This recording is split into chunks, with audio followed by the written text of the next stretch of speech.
If you've spent years working for a company that offered stock inside your retirement plan, there's a little-known tax strategy that could potentially save you a significant amount in taxes. It's called Net Unrealized Appreciation, or NUA, and most people do not hear about it until they're already approaching retirement. In this video, we're going to break this topic down into a few simple parts. First, we'll explain what net unrealized appreciation actually is. Second, we'll walk through how the tax treatment works. Third, we'll look at an example so you can see how the math works in a real-world scenario. And finally, we'll briefly talk about a couple additional planning strategies that can exist inside some employer retirement plans. Net unrealized appreciation refers to the growth in value of a company's stock that is held inside of a retirement plan, like a savings plan or a 401k. If your employer's stock increases in value over time, the difference between the original purchase price and the current market value is called the net unrealized appreciation.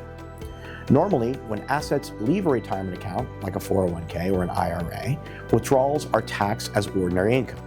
But with company stock, there can sometimes be an alternative tax treatment. So let's walk through an example. Imagine that you work for company ABC and you are retiring. Inside your 401k, you own company stock. The stock is currently worth $100 per share. That's the market value. And let's assume that the original purchase price, the cost basis, was $20.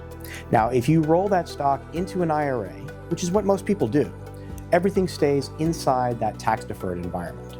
Later on, when you take money out of that IRA, every dollar you withdraw is taxed at ordinary income. So, if you need that $100 share to pay for dinner that night, and you're in a 30% tax bracket, you would withdraw $100 and you would owe $30, 30% in taxes. Now let's run the same example using net unrealized appreciation. Instead of rolling the stock into an IRA, you distribute those shares from the retirement plan at retirement and move them into a taxable brokerage account. When that happens, you're only responsible for paying ordinary income tax on the original cost basis, which in our example is $20. So let's assuming we keep our 30% tax bracket, you would owe $6 in taxes on that distribution. Now those shares are outside the tax-deferred environment and sitting in a regular after-tax investment account. They are yours. You can hold them, you can sell them, you can use them as collateral, you can do anything else you would normally do with a share of stock. But here's the key point. If you hold those shares for more than 1 year, the appreciation is taxed at long-term capital gains rates instead of ordinary income. So if we assume that the stock price stays at 100 and there's no further appreciation, and you later sold it, the $80 of appreciation would be taxed at a 20% capital gains rate, which in this case would be $16. When you add that together, you paid $6 in ordinary income tax on the original cost basis and $16 in capital gains tax. That's $22 total dollars, compared with the $30 in the IRA example. So in this very simplified scenario, that's roughly 26% in tax savings before considering any additional appreciation. Another planning feature that sometimes exists inside employer retirement plans involves after-tax contributions. Most people are familiar with two types of contributions inside of a 401k, pre-tax contributions and Roth contributions. But some plans also allow a third type called after-tax contributions.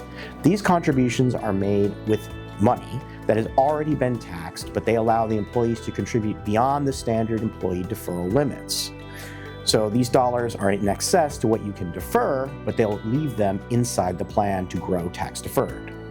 Now, when these after-tax contributions exist inside of a plan, they create something called an after-tax credit balance. This balance represents money that has already been taxed.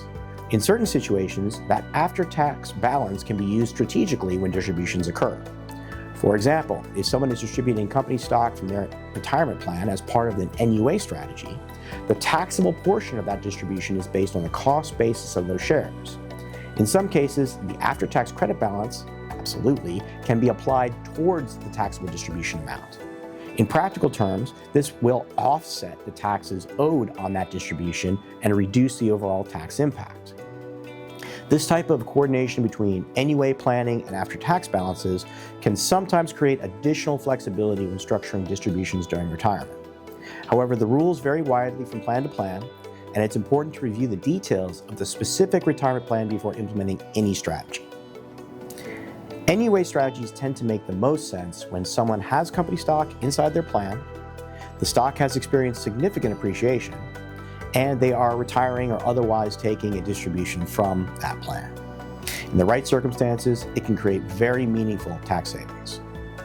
On the other hand, NUA may not make a whole lot of sense if the stock has not appreciated much, or if keeping everything inside of a tax-deferred account is more appropriate for your individual long-term plan.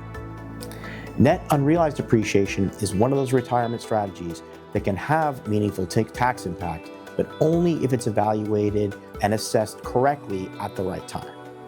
If you have company stock inside your retirement plan, it may be worth reviewing whether an NUA strategy would be beneficial as part of your overall retirement planning.